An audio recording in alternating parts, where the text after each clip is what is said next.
د کندوز ولایت د احصایې او معلوماتو ریاست چې یوه له عایداتي ادارو څخه ګڼل کیږي او هره ورځ ګڼ شمېر کسان د برېښنایي او کاغذي پېژندپاڼو ترلاسه کولو په موخه دغې ادارې ته راځي.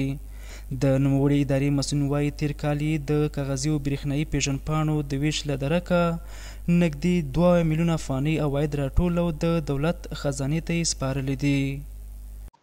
د کندوز ولایت د احصایې او معلوماتو 1403 کال مالی کال کې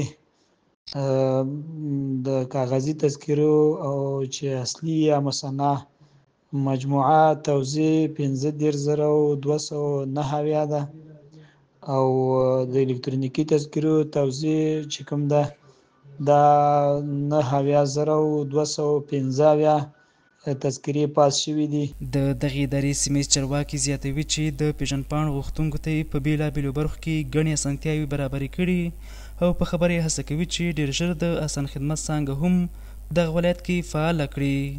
اوس الحمدلله په لنډو ورځو کې ورځ دوه کې د دې کارونه خلاصېږي، بایومټریک او پاسې کېږي او بیا ورته تذکرې په هفته کې دننه تقریبا تر 10 ورځو پورې چې ډېرې وځنډېږي نو تذکرې هم دوی ته لاسته راځي. دغه هم یو غټه اسانتیا ده.